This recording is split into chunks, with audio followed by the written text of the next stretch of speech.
hay diferentes formas de mirarlo, diferentes formas, pero que tienen conclusiones más o menos aterrizadas, conclusiones aterrizadas. El gobierno de Porfirio Díaz encabezó una modernización del país sin precedentes. Prácticamente el país había durado 50, 70 años en levantamientos, enfrentamientos políticos, dos constituciones que marcaban el rumbo, la marcha política del país. La modernidad en términos económicos era sin precedentes, pero para ciertos sectores. Pero también se iba conformando una clase media en la ciudad, en las principales ciudades, donde tenían acceso a varios servicios. Pero contrario censo, también existían desigualdades impresionantes. Las condiciones de los campesinos eran de insalubridad, de mala alimentación, y no por usos y costumbres, sino porque no se les dotaba de bienes y servicios. No había acceso para la mayoría de las clases de los grupos sociales en todo el país, no había suficiente servicios escolares, de tal forma que la alfabetización iba muy lenta, muy lenta. Es cierto que el ferrocarril es uno de los símbolos de la modernidad y que prácticamente unió como el tejido linfático del cuerpo humano al resto del país, al conjunto del país, pero eso no contribuía otra vez a todas las clases. O sea, eran grupos económicos muy privilegiados, un conjunto de empresarios, propietarios, empresarios, inversionistas muy privilegiados, pero a su vez también había grandes sectores muy desfavorecidos. Esta desigualdad generó sin duda una zozobra, un enojo, dio condiciones para que en los municipios se comenzara a reclamar mayor presencia popular en los ayuntamientos, que en los congresos del Estado también se exigió el acceso a los congresos y por supuesto al Congreso General. Entonces la modernidad avanzó y benefició a diferentes actores, pero eso no significó el beneficio para toda la población y eso generó insatisfacciones, que finalmente fue el germen mayor para que hubiesen condiciones para unirse a una rebelión.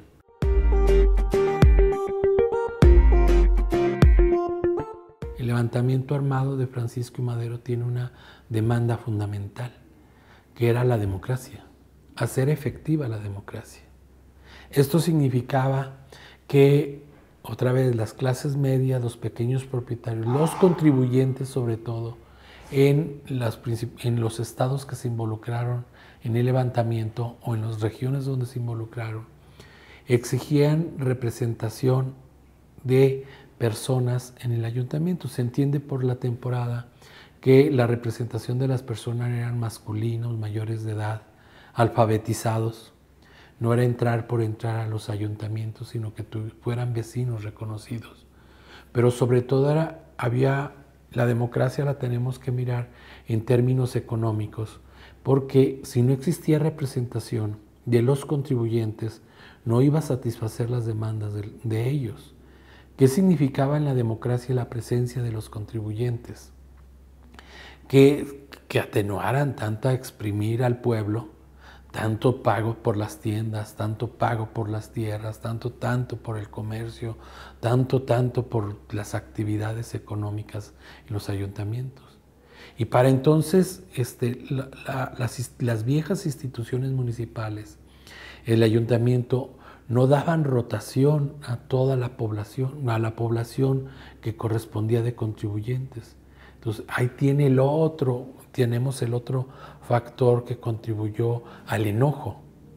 El levantamiento armado se hizo por enojo, por la ausencia de una democracia efectiva. Es cierto, se avanzó en términos de secularización y de liberalismo, derechos liberales consagrados en la Constitución, la ampliación de la secularización en términos de colocar el funcionamiento más o menos legal y legítimo de las instituciones, pero en términos de rotación de las personas no estaba hecho. El levantamiento armado de Madero, el que provocó Madero con el plan de San Luis Potosí, marca fecha y hora de inicio.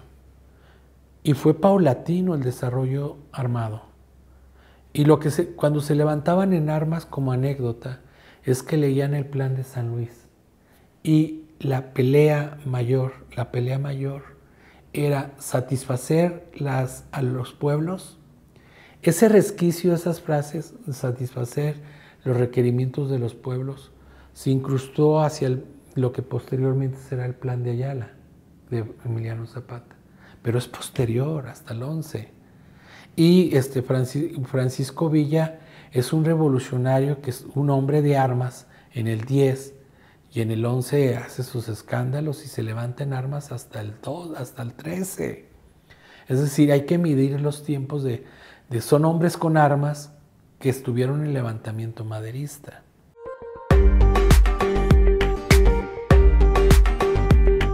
Qué bueno que me hace esa pregunta. ¿Qué pasó en Zacatecas?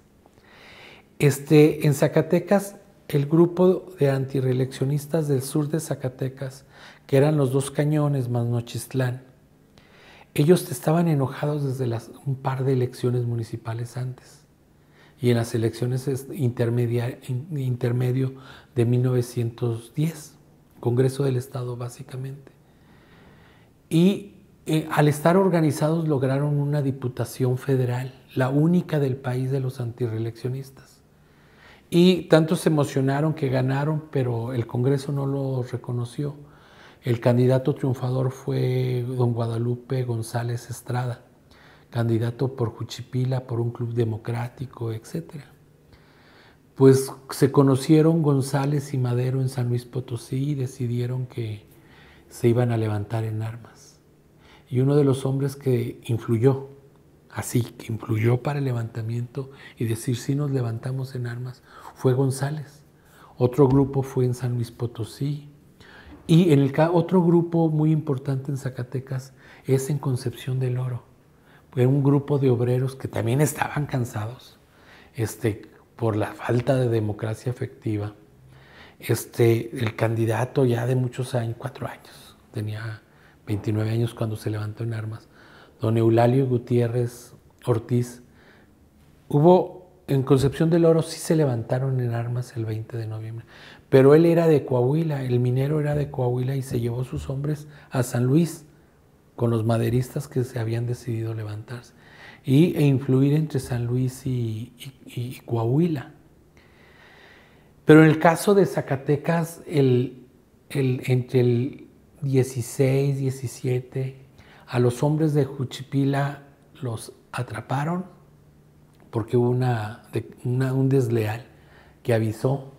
Los atraparon y se los trajeron desde Juchipila en condiciones muy paupérrimas, muy desgraciadas, y los metieron a Santo Domingo. Y duraron en Santo Domingo desde 20 de noviembre hasta los primeros días de enero, que era la cárcel.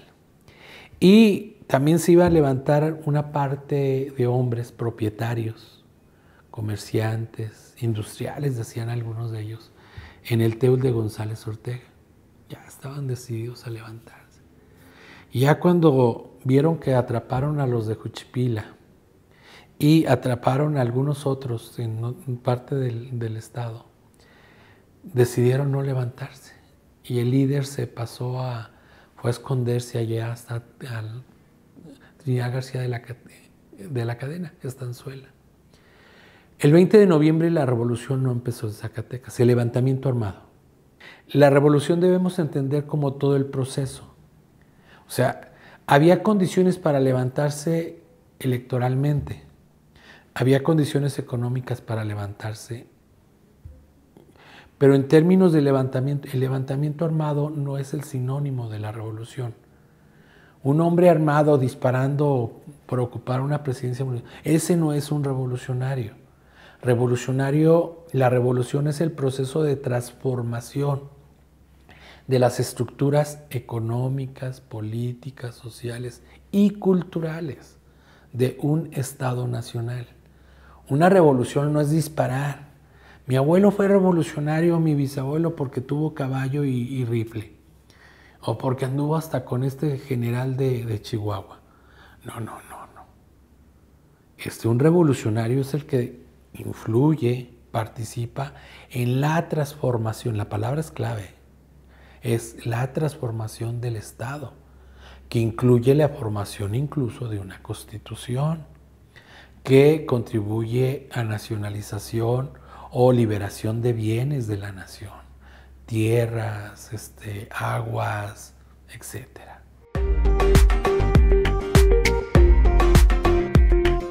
En el caso de Zacatecas, hasta el 5 de febrero de 1911, el Nieves convocó, ya los tenía muy bien preparados Luis Moya, al conjunto de muchachos con los que se iba a levantar. En Nieves se levantaron en armas. Y es una historia de levantamiento armado que hace un recorrido tremendo. Hasta toma en abril la ciudad de Zacatecas. Bueno, solo pasa. Zacatecas, Fresnillo, y llega ya por mayo del 11 a Sombrerete, y ahí lo asesinan. 2 o 3 días antes de la firma del plan de Ciudad Juárez. La batalla de Zacatecas no significa que sea la revolución. Es un enfrentamiento entre dos fuerzas militares. Una que está en contra del gobierno de Huerta y otros que son los defensores de Huerta. La batalla de Zacatecas es defendida por los defensores de Huerta y la atacan los que están en contra de Huerta. Y entonces la ciudad es asaltada por los revolucionarios, pero era defendida por los huertistas. Pero entonces en las narrativas tradicionales nos lo envuelven y dicen, no, la revolución, esta es la revolución. No, insistiría, ningún movimiento armado es sinónimo de revolución. Ninguno. Y no es deseable, ningún levantamiento. Todo uso de violencia tiene que ser legítima y legal.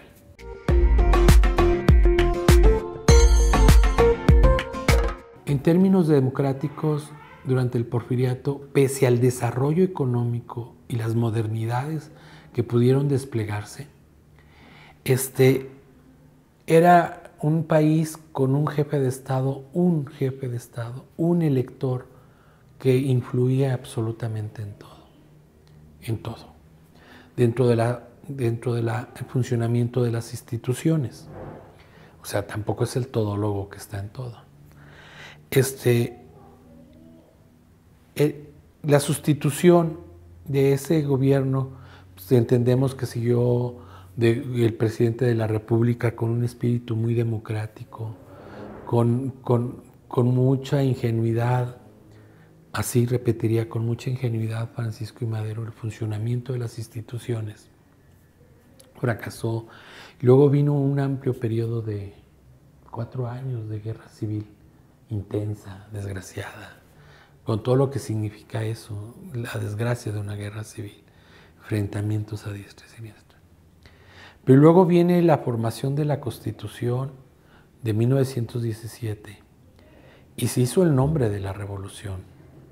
Y el resto de los gobiernos funcionaron con base en el nombre de la revolución, a la sombra de la revolución. Pero luego se fueron incluyendo demandas sociales para crecer las legitimidades de los gobiernos.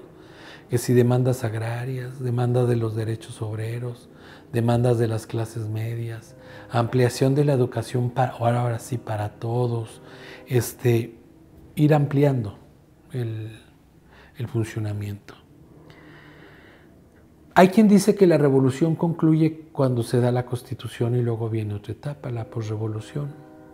Hay quien dice que la revolución concluye con Lázaro Cárdenas.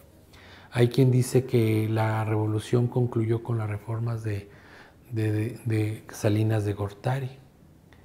Hay quien dice que ahora hay un retorno a la revolución, o por lo menos una secularización o una siguiente transformación revolucionaria del país de forma pacífica.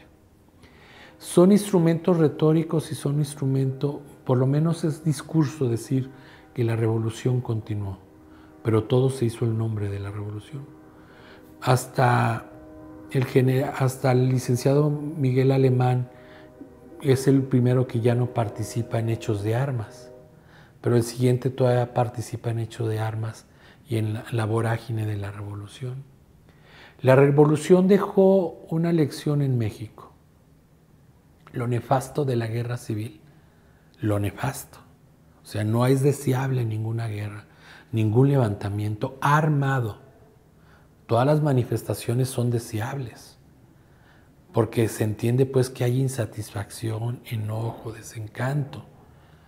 Se consagra el derecho a la manifestación e incluso el derecho a las armas, cuando es legítima la lucha. La revolución dejó la lección en este país que una guerra no es deseable, pero también que es perfectible de manera paulatina la transformación y la forma de hacer un nuevo Estado en beneficio de la comunidad que lo conforma. Se ha perfeccionado los mecanismos de la democracia para quien desee participar. La democracia continúa entre económico, cultural y político. Es deseable que continúe perfeccionándose, que continúe siendo la aportación maderista para este país y que no sea el gobierno de un solo hombre, que era lo de Porfirio Díaz, sino un gobierno de instituciones, incluso de instituciones autónomas, como hoy día continúa funcionando precaria o transformándose el país.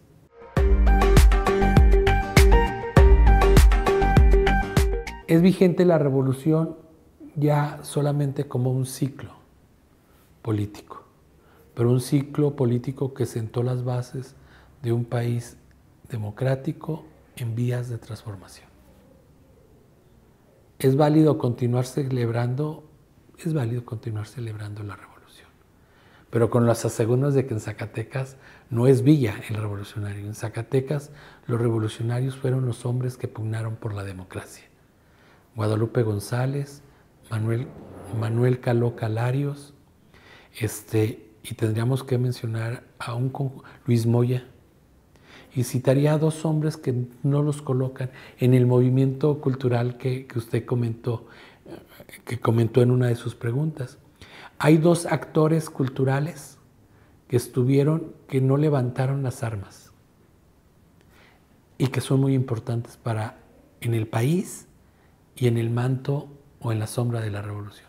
Uno es Roque Estrada, que era el compañero de la campaña política de Madero, en 1910-11, y el otro que es muy importante en el desarrollo cultural, que sienta las bases de una forma distinta de hacer literatura, que es Ramón López Velarde.